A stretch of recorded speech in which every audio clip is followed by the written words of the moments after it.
A day in my life. At ito na nga ang aming eksena tuwing umaga ng Monday.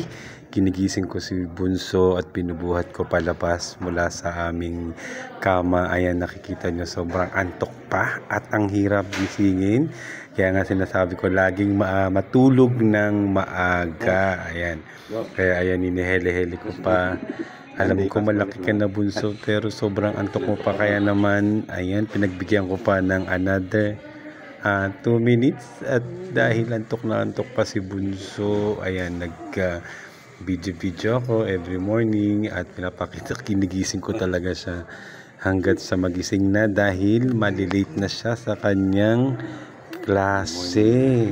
Ganun talaga si Bunso, tulog mantika. Ayan na. At ayan, kapag nagising na si Bunso, inihanda ko na ang kanyang almusal. At ayan nga, pinakain ko siya ng hot cake na pang probinsya na manipis.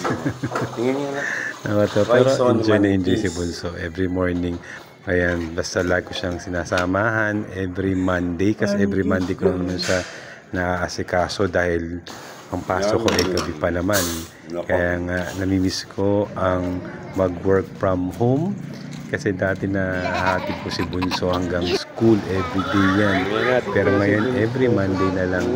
Kaya naman sinusugarado kong mahatid ko siya every Monday. Ako nag-access sa kanya. At sa aming pagpasok, nagkukwentuhan kami ni Bunso kung ano may mga dream niya sa buhay. So sobrang dami niyang gusto. At napapag-usapan naman. Kaya sobrang nakakamiss yung mga ganito. Kaya naman sinisulit ko na kailangan talaga at least magkaroon ka ng time sa anak mo.